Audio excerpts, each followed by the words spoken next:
Artinya bukan kepemimpinan yang ganti baju. ganti baju, kira-kira begitu gitu kan. Ganti baju. Namun menurut saya itu belum merupakan sesuatu yang pasti. Ada dua pekerjaan besar gitu ya, yang telah menanti di hadapan Profesor Lusi ini. Yang pertama terkait dengan kondisi Unila saat ini, ya. Seberapa serius, seberapa sungguh pemimpin yang baru ini untuk mengembalikan citra baik Unila, itu antara lain akan sangat tergantung pada gaya manajemen bagaimana dan pola manajemen apa yang diterapkan oleh pemimpin yang baru gitu ya.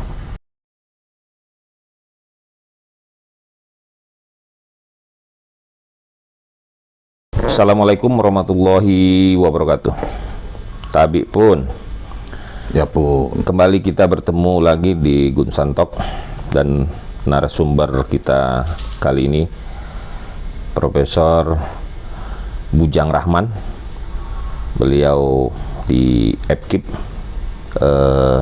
Kita coba masih urusannya rektor terpilih, tapi bukan soal pemilihan.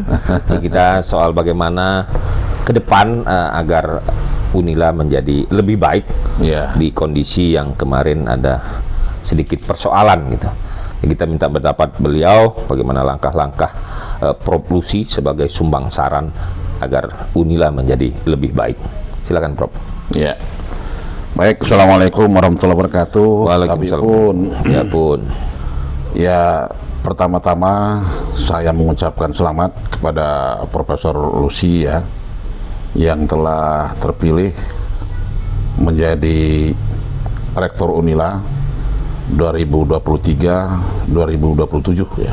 Ya.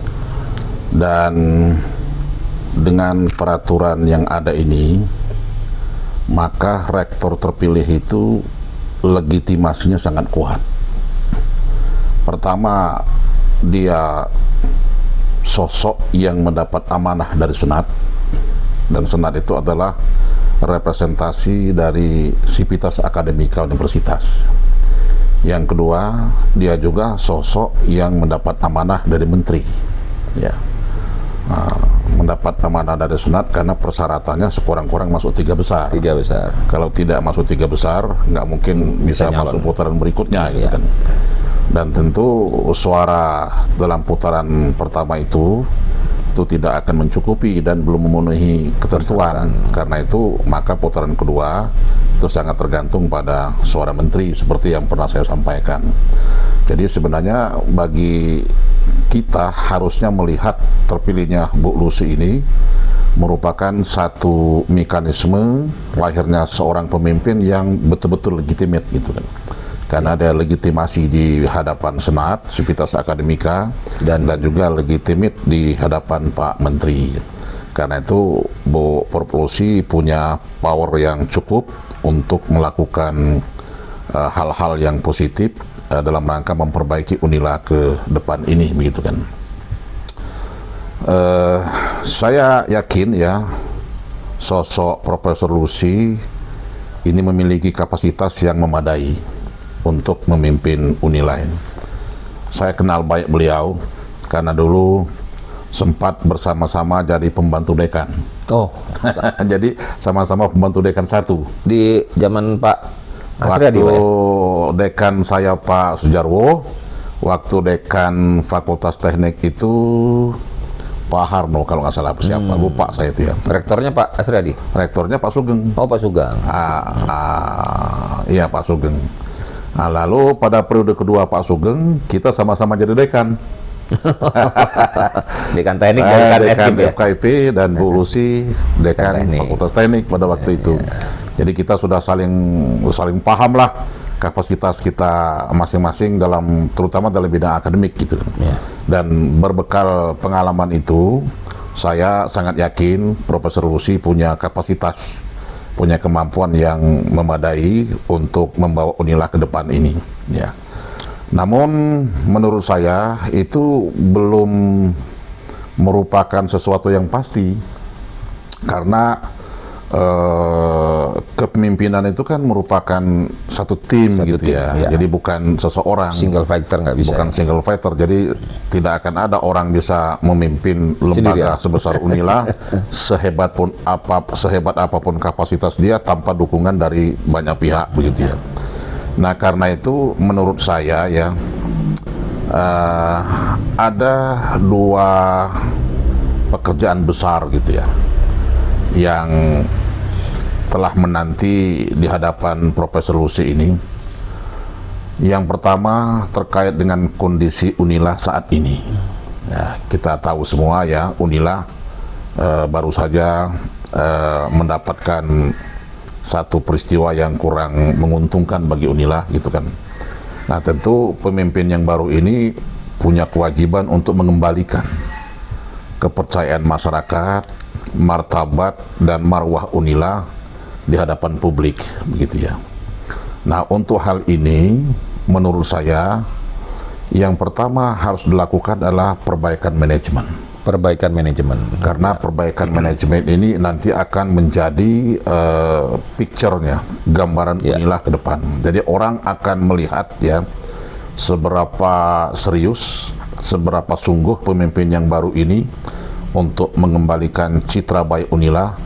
Itu antara lain akan sangat tergantung pada gaya manajemen bagaimana dan pola manajemen apa yang diterapkan oleh pemimpin yang baru gitu ya.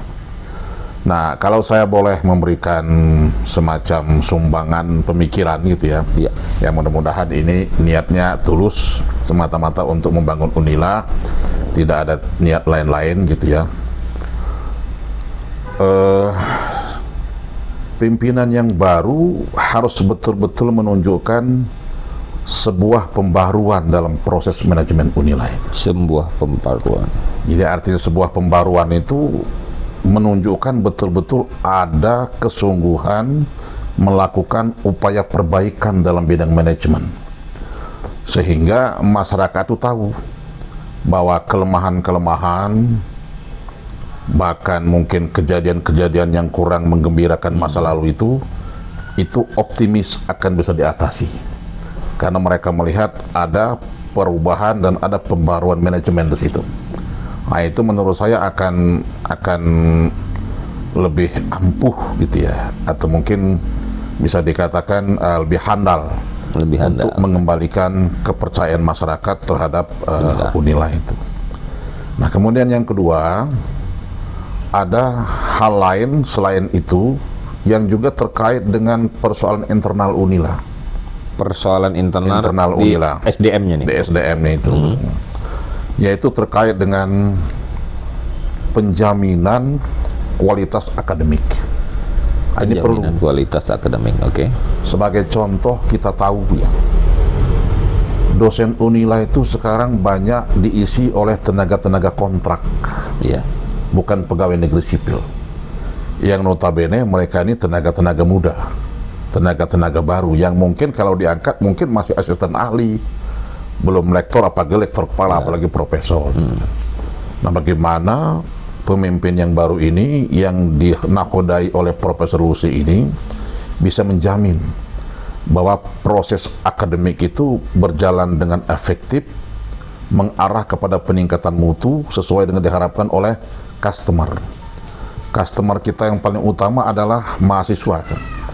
Primary customer. Bagaimana kita bisa menjamin bahwa pelayanan akademik terutama perkuliahan yang diterima oleh mahasiswa itu betul-betul menggambarkan satu mutu akademik yang diharapkan. Contoh gitu ya, jangan sampai umpamanya ada satu mata kuliah yang diasuh oleh sesama dosen kontrak gitu. Ini kan akan diketawakan mahasiswa. Nah, kita jujur saja lah ya, saya bukan merendahkan yang belum profesor, bukan. Betul. Tapi memang itu adalah kondisi akademik di perguruan tinggi. Begitu mendengar anak itu diterima di Unila katakanlah gitu ya, mereka tahu itu. Begitu masuk jurusan dia, ada jurusan saya ada Profesor A, Profesor B, Profesor C gitu. Yang pertama mereka dambakan tuh justru mereka ingin diajar oleh profesor itu. Betul.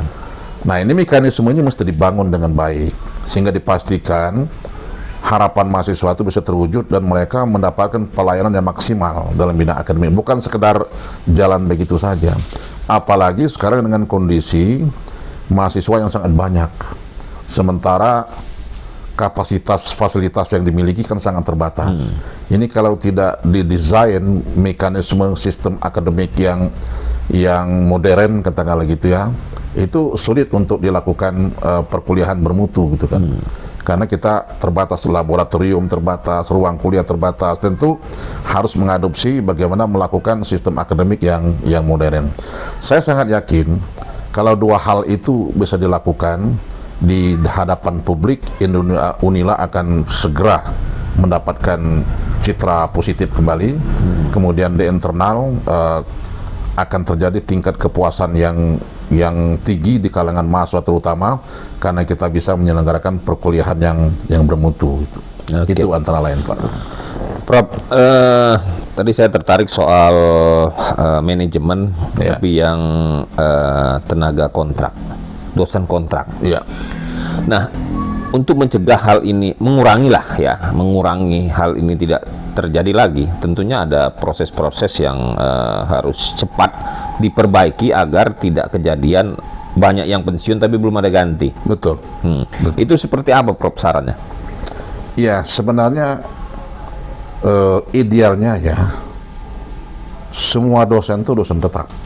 Ya. Kecuali dosen yang memang bidang keahliannya sangat diperlukan dan tidak ada. Tidak ada, ya. Itu namanya dosen tamu atau dosen apalah gitu namanya, itu kan dosen terbang misalnya. Dosen terbang. Tapi karena kekurangan dosen dan itu tidak bisa diatasi dengan mengandalkan formasi pegawai negeri, maka kita nggak punya solusi kecuali kontrak. Itu sudah berlangsung lama, termasuk waktu saya masih jadi wakil rektor bidang akademik dulu. Jadi dosen kontrak itu solusi. Karena itu yang pertama ya yang perlu dilakukan, ini pengalaman saya juga itu, bagaimana kita bisa menjamin kualitas dosen kontrak ini betul-betul memenuhi kualifikasi yang diharapkan oleh Unila begitu. Baik kualitas pendidikan, kualitas integritas, itu kan itu harus betul-betul bisa dipastikan mereka memenuhi kualifikasi Unila. Tapi kenapa nggak ini, Prof? Maaf saya potong. Kenapa nggak langsung saja ke proses rekrutmen ini ASN-nya gitu, pegawai tetap jadi dosen tetap? Begini, kalau memangkas proses itu supaya jadi cepat itu gimana? Kalau ASN itu kan kita tidak punya formasi. Yang menentukan formasi pegawai negeri itu kan pusat. Tapi kita mengusulkan kan? Kita mengusulkan, tetapi jarang sekali dipenuhi 100%. Kalau kita mengusulkan 100, itu diberi 30 sudah sangat syukur.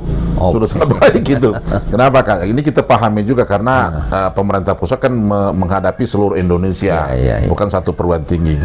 Nah, sehingga tidak mungkin bisa dipenuhi dengan formasi PNS, kecuali pemerintah memang membuka itu secara lebar, secara luas lah gitu kan. Pernah pengalaman saya dulu melihat ada dosen yang dosen tetapnya itu tinggal 5 apa 6. Bayangkan itu. Tinggal 5 atau 6? 6 orang, saya lupa, tinggal 5 orang atau 6 orang. Yang kontraknya? Ya, nah terpaksa untuk memenuhi kekurangannya kan harus dosen kontrak. Maka saya berpikir, ini dosen kontrak ini akhirnya peran dia hampir menyamai dosen tetap itu. Betul. Nah, karena itu yang saya lakukan waktu itu adalah bagaimana melakukan sistem seleksi yang ketat. Rekrutmennya yang ketat. Supaya kualifikasinya itu tidak terlalu jauh berbeda begitu kan. Banyaknya kalau rekrutmen seperti itu kan dosen kontrak, banyaknya mungkin dosen-dosen swasta atau kalau memang dia nggak pengalaman gitu, Prof.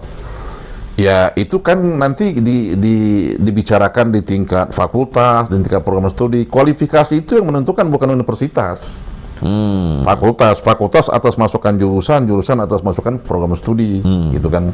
Kualifikasi pendidikan apa yang dibutuhkan oleh mereka, pengalaman apa yang dibutuhkan, baru nanti dirumuskan oleh universitas menjadi persyaratan, begitu kan. Tetap ada pengalaman di situ. Ya, tetap ada pengalaman, begitu kan.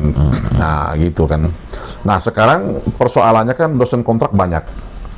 Nah, bagaimana memastikan supaya kualitas perkuliahan itu tidak turun, meskipun jumlah dosen kontrak sangat banyak.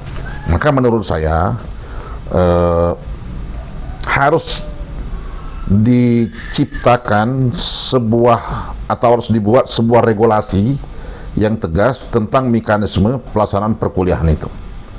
Umpamanya ya, sebenarnya di peraturan menteri kalau nggak salah sudah ada itu. apa tugas dan kewenangan guru besar, Ya.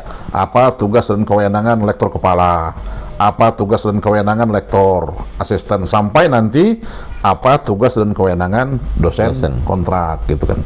Yang terjadi terkadang justru yang mendominasi perkuliahan tuh dosen kontrak gitu kan. Karena saking banyaknya bagaimana? Saking banyaknya begitu kan. Itu di S1 apa S2 juga, Prof? D1, kalau D1 ya? kalau D2 dosen sedikit tetap sekali, ya? ada tapi sedikit sekali gitu. Yang banyak di D1 itu kan. Tapi kan S1 inilah pondasinya itu. Betul. Dan justru yang sangat, kalau S2 itu kan udah pastilah pasti ketemu dokter, ketemu profesor. Nah, tapi yang S1 ini kan, yang S1 ini mereka bisa ketemu dengan yang S2, yang doktor, yang profesor. Nah itu kalau nggak diatur mekanismenya, akhirnya mereka yang tadinya mengharapkan dosennya yang berkualifikasi tinggi, ya, tetapi karena tidak ada mekanismenya, tapi bisa didominasi oleh dosen-dosen yang katakanlah masih taraf pemula itu seperti itu. Nah, maka perlu dibuat mekanisme. Contoh umpamanya kan, ketika membuat jadwal kuliah, terus dikontrol, harus diawasi betul, gitu kan. Sekurang-kurang ada mekanismenya, umpamanya mekanismenya rapat program studi atau rapat jurusan gitu ya. Dan itu betul-betul dilihat kapasitas masing-masing orang yang akan mengampu mata kuliah itu. Nah, baru kemudian ditentukan kalau profesornya tidak ada, siapa di bawahnya. Nah, tentu doktor yang belum profesor. Kalau doktornya tidak ada, siapa? Siapa di bawahnya? Atau kalau umpamanya doktornya sama keilmuannya, gimana? Kalau magisternya sama keilmuannya, apa kelebihannya?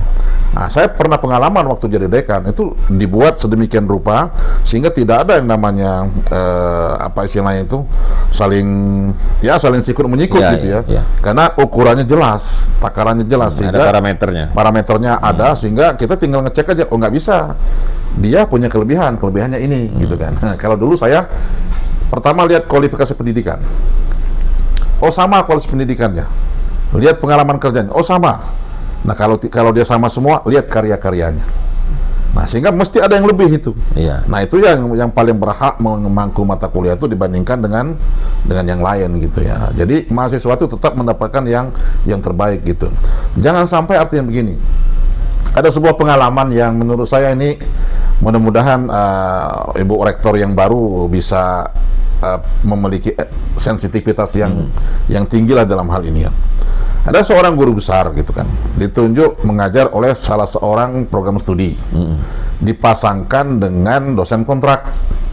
Nah, guru besar ini kan keberatan. Kenapa keberatan? Karena saya mesti tahu dulu dosen kontrak ini latar belakang keilmuannya apa, kapasitasnya apa, seperti apa. Kenapa? Kan ini kan berkaitan dengan otoritas keilmuan. Betul. Berkaitan dengan responsibility keilmuan, tanggung jawab keilmuan. Jadi sang guru besar ini pengen tahu dulu siapa ini timnya ini. So, bagaimanapun juga nggak mungkin dosen kontrak yang penanggung jawab, pasti guru besar. Maka dia memastikan. Nah, tapi yang terjadi apa? Justru guru besarnya yang dikeluarkan. Itu kan. Saya tertawa aja ini.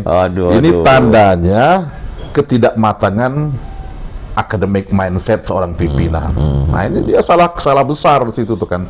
Nah, ini contoh kecil ya, yang menurut saya ini kalau tidak diperbaiki dengan segera, itu kita tinggal menunggu waktunya, mahasiswa itu akan menunjukkan rasa ketidakpuasan.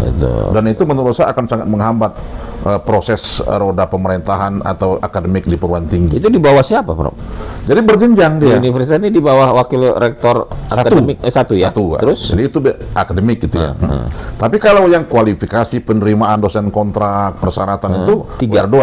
WR2 tetap? WR2 itu kan bidang umum dan keuangan. Umum itu ada kepegawaian. Ada kepegawaian di situ. Iya. Nah, biasanya kalau pengalaman dulu kerjasama gitu ya. Jadi mekanisme administrasi itu dilaksanakan oleh WR2, tapi seleksi akademiknya di WR1. Karena nanti kalau dia lulus diterima, ya akan memanfaatkan kan WR1 begitu. Nah, itu. Nah, makanya Pak Freddy ya, saya melihat ada faktor pertama tadi, itu sangat penting. Faktor manajemen. Nah, faktor manajemen ini artinya begini. Bagaimana kita punya harapan kepada Prof. Lucy gitu ya, agar betul-betul menunjukkan bahwa kepemimpinan ini kepemimpinan yang baru. Artinya bukan kepemimpinan yang Ganti baju. ganti baju, kira-kira begitu gitu kan. Kalau ganti baju kan sama aja. Nah, ini mesti kita tunjukkan. Artinya itu akan dilihat oleh masyarakat bagaimana Ibu Rektor menempatkan orang-orang pada posisi-posisi yang memang harus diisi. The right man, the right place. Mulai dari wakil rektor, kepala biro, kemudian ketua lembaga, direktur pasca gitu kan. Sekurang-kurangnya bagaimana kita meyakinkan publik dan meyakinkan sivitas akademika Unila bahwa Ibu Rektor punya kemauan yang kuat untuk melakukan pembaruan dalam bidang itu. Nah, kenapa? Karena pergantian ini kan dalam tanda petik bukan pergantian yang normal. Betul. Sehingga kalau tidak dilakukan kebijakan-kebijakan yang spektakuler, itu kita akan kesulitan untuk mendapatkan citra, memperbaiki citra kita baik di depan publik maupun di depan sivitas akademika. Atau katanya gitu-gitu aja. Nah, itu kan. Jadi saya sangat berharap Ibu Rektor ya betul-betul bisa menunjukkan ada pola manajemen baru. Ada gaya manajemen baru yang meyakinkan semua orang bahwa ini betul-betul ada upaya yang serius, upaya yang sungguh-sungguh untuk menghindari hal-hal yang selama ini terjadi yang membuat nama Unila kurang baik gitu kan. Kondisinya, saya kira Ibu Prof. Lucy sangat paham lah dengan narasi-narasi saya seperti ini karena sudah kenal lama gitu kan. Kondisinya kena abnormal tadi kan. Abnormal itu. Ini ada accident lah, ada kecelakaan, penanganannya harus lebih lebih detail mungkin. Dan kan soal ini perlu nggak Prof ya? Biasanya di pemimpin manapun Prof ya, di daerah jadi kepala daerah atau apapun, presiden apapun, itu akan berbondong-bondong banyak pembisik Prof ya. Dimanapun itu pembisik itu tetap cari peluang. Ya, ada yang memang benar-benar, ada yang memang cuma hanya cari cantolan. Ya Prof ya. Dan perlu tidak bahwa ada semacam kalau di pemerintahan tuh abah perjakat gitu. Ini walaupun tidak ada di statuta, artinya perlu pendapat yang memang memberikan pendapat itu independen dan rasional dan profesional gitu. Perlu nggak itu, Prof? Ya, jadi itu sebenarnya kewenangan rektor ya. Walaupun tidak diatur oleh statuta, harus ada fit and properties gitu kan. Tidak diatur oleh statuta sistem seleksi khusus karena wakil rektor, ketua lembaga, direktur pasca itu hak prerogatif rektor. Tapi kalau rektor membutuhkan satu mekanisme tertentu untuk menjamin ini bisa menghasilkan sesuatu yang lebih baik, itu kewenangannya rektor. Bisa saja dilakukan. Bisa saja dilakukan. Sifatnya kan sementara, karena ad hoc gitu kan. Setelah selesai dibubarkan. Gitu. Itu artinya perangkat atau mekanisme yang dibutuhkan oleh pimpinan, oleh rektor untuk menghasilkan pilihan yang terbaik. Saya kira tidak bertentangan dengan aturan. Tidak bertentangan ya. Tidak selama memang menimbang mengingatnya tepat begitu kan. Menimbang mengingatnya tepat gitu kan. Dan makin banyak masukan menurut saya makin bagus kan gitu. Makin bagus. Ya, ada perdebatan nanti kan, ada perdebatan. Nah, perdebatannya tentu yang rasional, bukan perdebatan karena kedekatan sama orang yang bakal mau ditunjuk kan, bukan gitu kan gitu. Jadi, saya dulu gini Pak Muridi ya. Saya kan di Unila itu tinggal rektor yang belum gitu. Dan nggak mungkin semua lagi. Dari lalu ya. Dari ketua program studi sampai ke wakil rektor gitu kan. Saya pengalaman kalau ada rapat atau pertemuan dengan dosen, dengan pegawai itu, justru yang paling saya perhatikan kalau mereka ngusul dengan marah-marah. Ngusul dengan marah-marah. Iya. Kalau perlu mungkin di awal dicaci maki dulu kita gitu kan. Marah apa tekanannya tinggi, Prof? Bisa saja terjadi. Jadi marah dengan suara tinggi gitu kan. Nah, itu. Ini saya perhatikan betul. Bukan karena saya takut. Betul. Tapi saya melihat inilah yang paling polos sebenarnya. Betul. Itulah yang menunjukkan karena dia nunjukin emosinya gitu. Menunjukkan bahwa itulah sesungguhnya need dia gitu kan, kebutuhan dia. Daripada yang memuji-muji terus gitu. Itu justru membahayakan. Pernah sekali ya, waktu saya jadi dekan, saya akan buat semacam dekorasi. Itu kalau habis wisuda, banyak wisudaan mau foto. Kalau ngambil merek FKIP di depan itu, banyak mobil parkir, terhambat. Nah, saya buatlah di belakang itu ada dekorasi yang ada merek FKIP-nya, sehingga mereka bisa foto-foto di situ. Waktu rapat dosen ada yang marah-marah itu. Saya sangat apresiasi dengan Pak Dekan, sudah mampu memikirkan dekorasi. Tapi sayang, yang wajib nggak dipikirkan. Itu kan. Apa yang wajib itu? Saya belum puas. Saya melihat, mohon maaf katanya, ini hal kecil. kamar mandi, toilet kita ini belum layak, masih kotor semua. Itu saya catat betul, dan pada hari itu juga saya panggil WD2, sekarang cari solusi. Maka muncullah outsourcing itu. Kenapa? Karena pegawai-pegawai itu suruh nyikat-nyikat, nggak proporsional. Betul. Mereka tuh kan melamar bukan untuk nyikat-nyikat itu. Bukan, untuk terima gaji. Untuk terima gaji. Jadi cari orang yang benar-benar proporsional. Kita bayar berapa gitu kan. Nah sejak itulah ada outsourcing itu, dan hasilnya cukup bagus. Jadi saya melihat yang marah-marah itu yang tulus sebenarnya itu. Nggak perlu ditakuti. Nggak perlu ditakuti gitu, nggak apa-apa. Mungkin karena dia sudah kesel ya, kok nggak ada jalan keluar kan gitu. Dan kita kebetulan yang sebagai atasan belum nyampe ke situ kan. Ininya. Makanya saya katakan pada episode yang lalu ya, ya mudah-mudahan pemimpin kita ini pemimpin yang merasa miliknya Unila. Betul. Bukan merasa memiliki Unila. Ya, itu sehingga sudah dikomenin Pak Jarwo tuh. Sehingga orientasi kerjanya melayani, bukan hanya mengatur dan menguasai, kira-kira gitu kan. Bukan eksklusif juga kan gitu. Bukan eksklusif. Susah gitu ditemui pula nanti. Prof, untuk supaya legitimasi ini ya kan, kalau di pemerintahan legitimasi itu kan didukung oleh DPR. Ya. Perlu nggak legitimasi dari Prof Lucy ini didukung juga oleh Senat? Gitu. Perlu nggak legitimasi dari kebijakan-kebijakan nantinya didukung oleh Senat? Yang kita lihat Senat ini kan masih periode yang kemarin gitu. Perlu nggak gitu? Iya. Jadi kan kemarin kan kita sudah lewati ya, putaran pertama, putaran kedua, kita semua sudah paham. Sudah gitu, tergambar gitu dari putaran itu. Nah sekarang menurut saya ya, bagaimana Ibu Rektor yang baru ini memperbaiki, mengakomodasi berbagai masukan sehingga visi, misi, program itu betul-betul realistik. Kalau kemarin itu kan visi, misi yang kompetitif. Nah sekarang tidak. Kalau perlu visinya salon si A kemarin, salon si B itu digabung jadi satu. Ada dua langkah.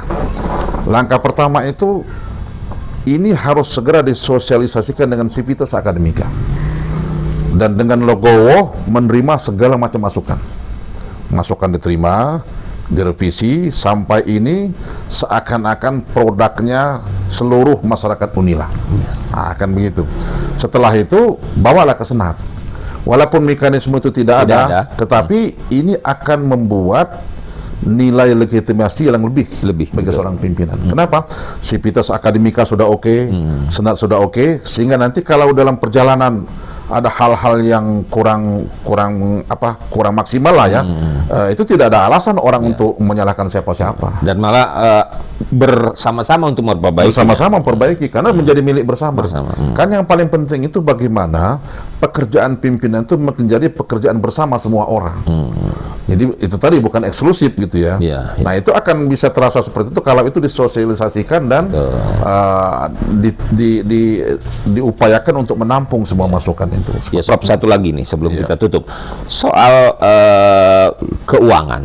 Soal keuangan ini kemarin saya bincang-bincang dengan Warek 2 bahwa realisasi dari pagu anggaran itu realisasinya baru mulai bulan Juli. Apa yang menjadi hambatan? Kenapa setelah bulan Juli itu? Nggak di awal-awal?